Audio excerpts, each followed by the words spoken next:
মহাকৰ্ষণ মই 4 নম্বৰ পৰা আকৌ আলোচনা কৰিছোঁ যে মহাকৰ্ষণিক বলৰ দ্বাৰা পৃথিৱী আৰু চন্দ্ৰ পৰস্পৰে আকৰ্ষিত কৰে। চন্দ্ৰই পৃথিৱীক যি বলে আকৰ্ষণ কৰে তাৰ তুলনাত পৃথিৱীয়ে চন্দ্ৰৰ ওপৰত প্ৰয়োগ কৰা আকৰ্ষণী বল সমান নে কম নে বেছি নে কিয়? প্ৰশ্ন তেনেকৈ আছে।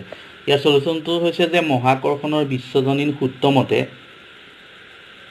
দুটা বস্তুৱে পৰস্পৰক আকৰ্ষণ কৰে আৰু নিউটনৰ তৃতীয় সূত্ৰ মতে যে প্ৰত্যেক ক্ৰিয়াৰ এক সমান আৰু বিপৰীতমুখী প্ৰতিক্ৰিয়া থাকে। অৰ্থাৎ ইয়াৰ সলিউশ্যনটো যদি আমি কৰোঁ, এইটো এটা দুটা বস্তুৰ ভৰ দেখুওৱা হৈছে, এটা আৰ্থ আৰু এটা মোনত মাজৰ দূৰত্ব F1 F2 যদি আমি দুটা বল কৰোঁ, F1ৰ কাৰণে আমি সমীকৰণ এটা বনালোঁ, F2ৰ কাৰণে এই সমীকৰণটো বনালোঁ, G × MM/r², G × MM/r²।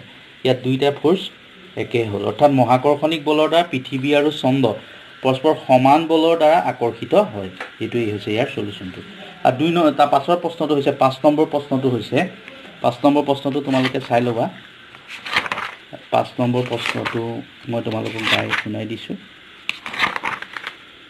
5 number প্ৰশ্নটো আছিলে চন্দ্ৰই পৃথিৱীক আকৰ্ষণ কৰি থকা স্বত্তেও পৃথিৱীখন চন্দ্ৰৰ দিশত ধাৱমান নহয় কিয়? এই প্ৰশ্নটোৰ কাৰণে চোৱা সলিউশ্যনটো যে ইয়াত দুটা বস্তু, এটা আৰ্থ আৰু মোনত দুটা বস্তু ভৰ দেখুওৱা হৈছে। এইটো দূৰত্বটো, এই সমীকৰণটো যদি আমি বনাই দিওঁ, এইটো এটা সমীকৰণ হ'ব। নিউটনৰ দ্বিতীয় সূত্ৰটো ইয়াৰ লগত জড়িত হৈ আছে যে গতি বিষয়ক দ্বিতীয় সূত্ৰ যে এটা নিৰ্দিষ্ট বলে সৃষ্টি কৰা ত্বৰণ বস্তুৰ ভৰৰ কি হয়? ব্যস্তানুপাতিক। অৰ্থাৎ F = ma, এইটো যদি আমি কেলকুলেশ্যনটো কৰি দিওঁ, A = F/m, এইটো ব্যস্তানুপাতিক 1/m। অৰ্থাৎ পৃথিৱীৰ ভৰ বেছি হ'লে গতিকে চন্দ্ৰ অভিমুখে পৃথিৱীৰ ত্বৰণ কমি যাব। ভৰ বাঢ়ি গ'লে মানে ত্বৰণটো কমি যাব, আৰু সেইকাৰণে পৃথিৱী চন্দ্ৰৰ অভিমুখে ধাৱমান নহয়। অৰ্থাৎ পৃথিৱীক চন্দ্ৰই আকৰ্ষণ সেইকাৰণে কৰিব নোৱাৰে, মানে চন্দ্ৰৰ ওচৰলৈ গুচি নাযায়। তাৰ 6 নম্বৰ কুৱেশ্যনটো মই তোমালোকক চাই দিছোঁ।